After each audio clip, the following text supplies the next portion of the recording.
I believe there's only one tipper unit spec'd on the back of the 5,000, and I would want two. Because we're looking at being able to go to a tipper cart system. I think we want the second one installed when it comes. It's something to be added. Well, it is because you want to build it into your hopper so that it doesn't stick out, because we won't utilize it now. Well, you don't want it sticking out this far and back and the guys tripping over when they're fighting with trash cans. But I think we need to go ahead and find out what the cost of that is and have that second one installed at the same time. When would we find out the cost of that second? Well, I didn't expect him to be here, but he Oh, could probably okay. give a pretty good ballpark What's number the on the side. Okay, so I believe that the truck, the way we priced it, it was going to be set up hydraulically for two tippers, but only have one tipper mounted. So to mount another tipper, it would roughly be about $3,400 roughly. So. This is tough to do when you care about you care about the compactor, but you can't dictate the chassis. So we've had an uphill battle trying to get apples to apples. Now, this is all pending. I have to go to council tonight and get approval. We have an ordinance that allows us to purchase this from the fund, but it still has to be brought back as an individual purchase. But I would like you to make the decision first so that I can give them a hard number. I can tell you that there's, the reason we made this change was in order to provide for this because in the ordinance several months ago. And there is sufficient fund, or there are enough funds there to cover that without jeopardizing any cash flow or anything other than that. So it shouldn't be a matter of do we have the funds or not. The account has sufficient funds for it. So I see no reason for us to say other than go ahead. I mean, let's get the better and longer life, we hope, and cost effective in the operational piece. So say it'll, over a period of the history of it, it should pay it. Well, it wouldn't pay for it all, but it would Pay for a major portion of the entire truck and compactor. It'd pay for a good 2/3 of it. Correct. Well, the reason I want those tippers on there because I want to go to a larger trash can. I agree. Okay, a self-containing trash can, so that our employees don't get stuck with needles or glass, whatever it is. I have that. This is what you can deposit your stuff in, and the tipper will pick it up off the back and just dump it in. And the guys all are doing is rolling to that. Hopefully that helps on our back injuries and my big concern is getting stuck with custom glass. We've already had an employee stuck with a hypodermic needle inside of a plastic trash bag. So we're trying to stop that. That way nobody handles whatever. So. And I asked if we go to this, are we talking another year, to do the larger trash cans? I'm or- hoping to do it here within 16. Oh, okay. I'm hoping to find out where I can, once I find out what budget it is, Yeah. find out where I can. Like most things, it's finding a revenue source or finding a fund source. Or working with some, there's different options. Okay. We can hopefully do, but I've already talked to the solid waste side. That's what I was hoping to do. Hopefully everything will work out. So, do we need to make a motion for this to go on next, or? Just for recommendation, I think that would be a good idea. So what Mr. Klosterkemper is recommending is from the CIT. I am recommending the CITE, the Heil 18-yard, 5,000 model on the heaviest chassis with the addition of a tipper cart, and I would say to put a not to exceed because it's 160, let's say of $166,000. I'd move that recommendation to the council. Second? Okay. All in favor, say aye. Aye. Opposed? No. It passes. Thank you. Thanks, Mark. Did you want to talk about those garbage or door repairs? No. Okay, You haven't been down, you come down, take a look. okay, We'll worry about it next month. okay. that Okay. works. Thanks. You're welcome. Okay, Jeff Smith, my wastewater superintendent.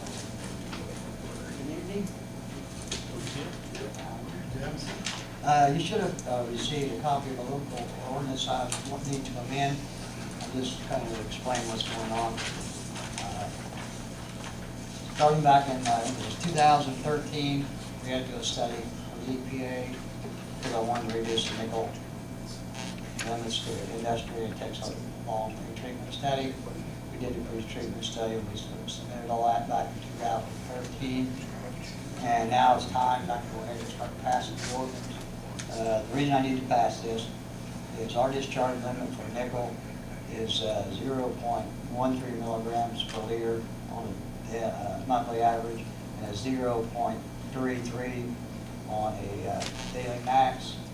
And according to the study that we did, by reducing those numbers, I give you in the local limits now, nickel would go down to 0.15 monthly average and a 0.30 daily max for industry with the discharge to me. We'll be able to meet that with about, I think there's a 30% safety factor there. And that was just something I wanted to tell you. I was going to take to city council for their approval. And I also, Now on this, yeah, yes. on these two ordinances, you took copper out of the one. The new one, still has copper in it. Doesn't have copper in it right now. No, I can take it out for right now. I may have to put that back in, but for right now, no. Everything's fine on it. Yeah, I noticed one didn't have copper. Yeah. This is kind of what they, what we got.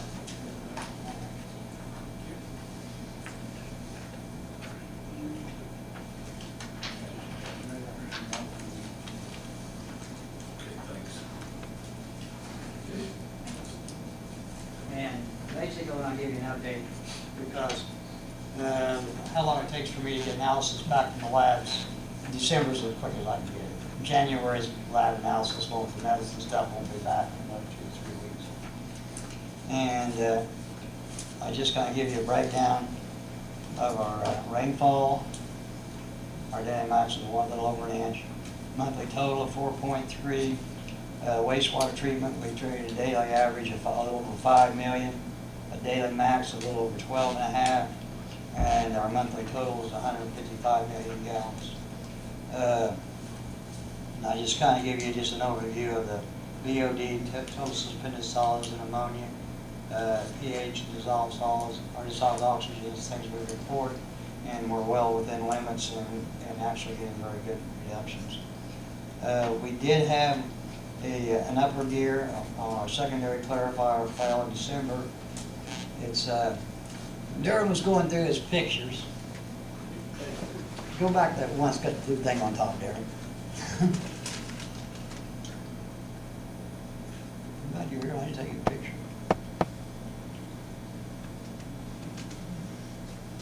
There.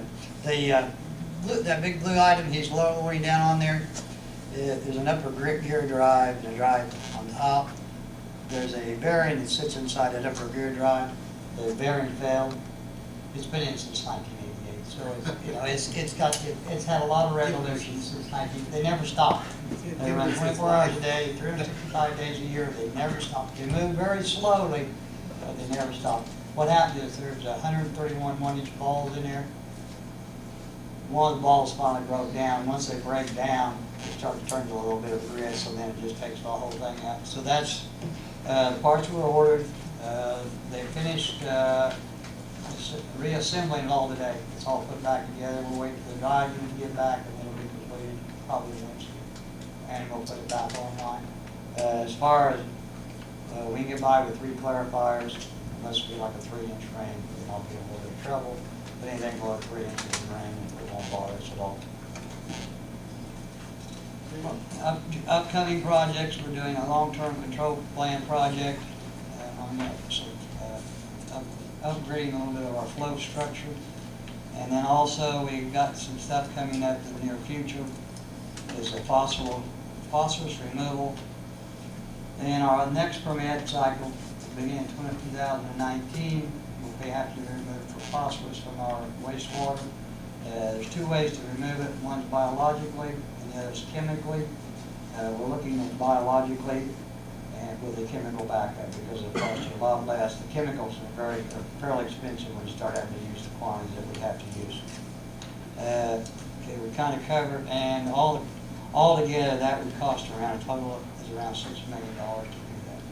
And we're meeting with the mayor tomorrow to kind of go over some, so I can tell him in on a lot more detail what's going on. And we'll be bringing that back to you in the next few months on what we need to do. Okay, we covered the amendment to the sewer ordinance and fluoride amendments. In our MPDS permit, we will have a fluoride limit of 1.8 milligrams per liter monthly average and 3.3 on daily max. And that will begin October 2017. We're having a meeting with local industry the 4th of this month, on Thursday, to explain what's going on. We do fluoridate the water here in Greensburg. We fluoridate, I think you averaged about a 0.8 last year or something like that. I don't remember all that. We try to put out a 0.7 now. Yeah, I mean, that's what the CDC recommends, 7.8. So it's well below. So we need to talk to industry on whether they're adding fluorides, so they can look at that, see if we can reduce it or eliminate it, because treatment's kind of hard on what to do on fluoride. But I will keep you informed on all that. Is there any questions? And if anybody wants to come down to a tour, I'm usually there. Thank you. Thank you. Thanks. Tur, not tur. Thank you very much. Tur is good.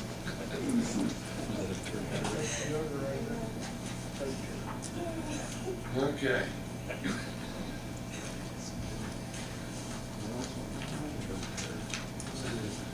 Okay, what up next is me.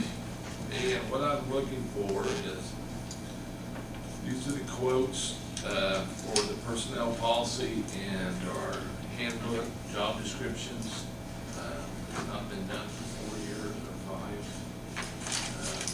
This would be a total upgrade on there. This is the cost. This was the original, Kent Irwin's company had come to us many years ago and started the handbook, and we were trying to keep up with it. Found that a lot of pages wasn't in the book. That when the ordinance got changed, they didn't change stuff. I've already had the department head started on going through job descriptions. Of course, I think this process started a few years ago, if I'm understanding right. That they had already started it, but it kind of stopped. So what I'm asking for is, let's do the job, get it completed. What I'm looking at is maybe putting police and fire in the public safety handbook.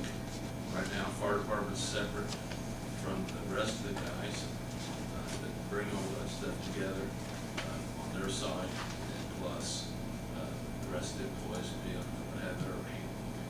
So we are working on job descriptions right now. The cost of this thing may be $8,000 to $10,000 when we complete it. So, but I think it's needed. So, any comments? From a legal standpoint too, it's important to move forward. Well, yeah, it would be helpful. It needs To to be be clarified and brought up to date. Clarified, Yeah. yeah. So,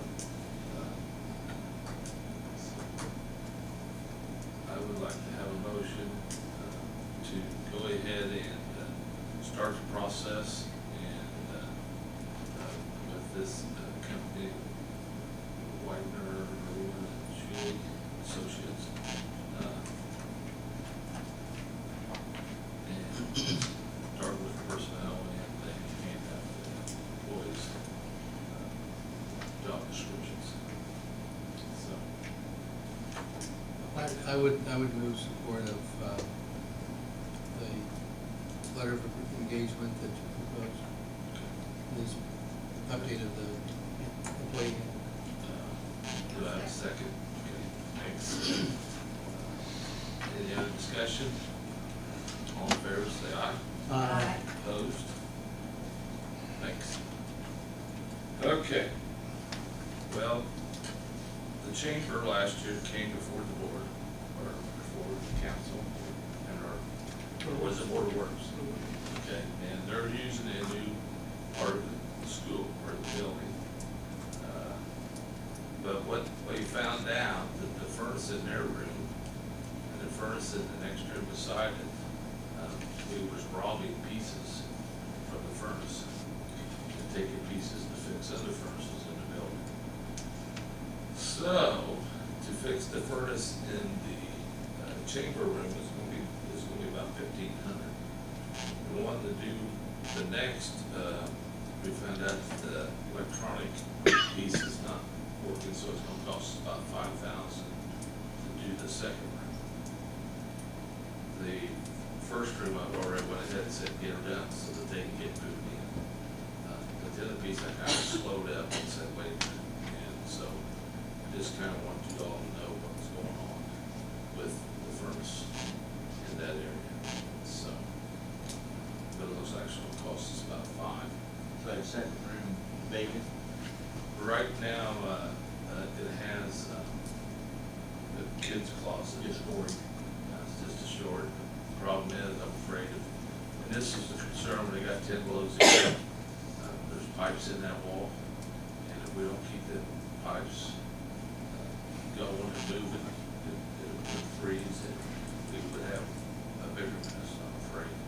So, and this is, Mark has been with the city for a long time. He's helped us get through this, guy that's the guy that's installing this. So, yeah, he knows that furniture inside now. But the electronic controller is what it's gonna cost us in a second, because it's not. Where are they out? He lives around here in town, Greensburg. He was at the school system. He does work for the schools too. So, that's how I knew Mark, and then he came up here. And he's been here for a while. So, Back to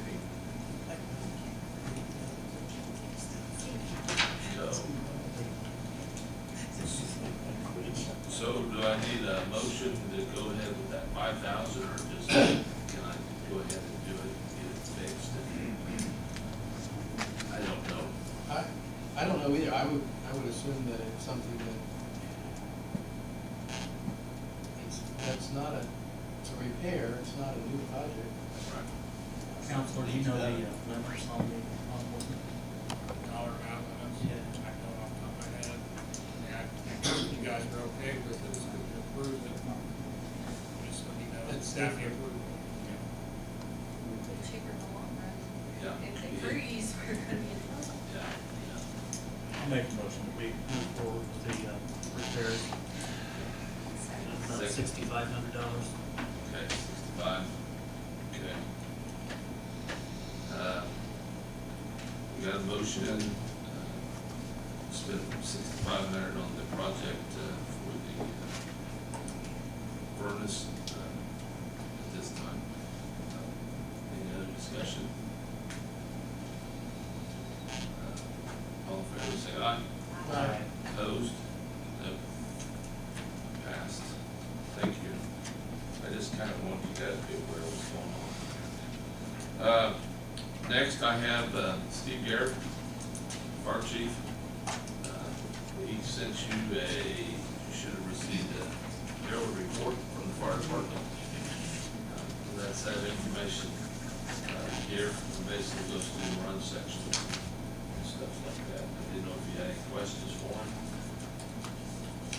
Then also, we got a yearly report from Chief Bridges Police Department, right here. So, and then you also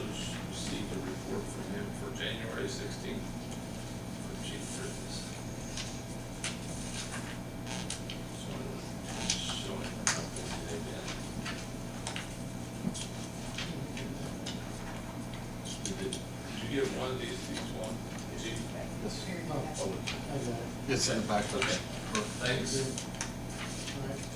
Okay. So, I also wanted to remind you that, Friday of this week, Representative Luke Messer will be in town, here at Shores, from 8:45 a.m. to 9:30 on February the 5th. He's gonna stop in town, we're gonna have coffee with the representative. With that, I just kinda want you to be aware that he'll be there and get a chance, stop in and see him. Also on Saturday, the 6th, at 8 a.m., the Chamber of Commerce is having a state legislature update. That's out at RMC. So I just want to make you guys aware of what's, these guys are coming in. And I think I get to go see them next week or something. Again, so, just want to let y'all know. That's about all I have for tonight. If you guys have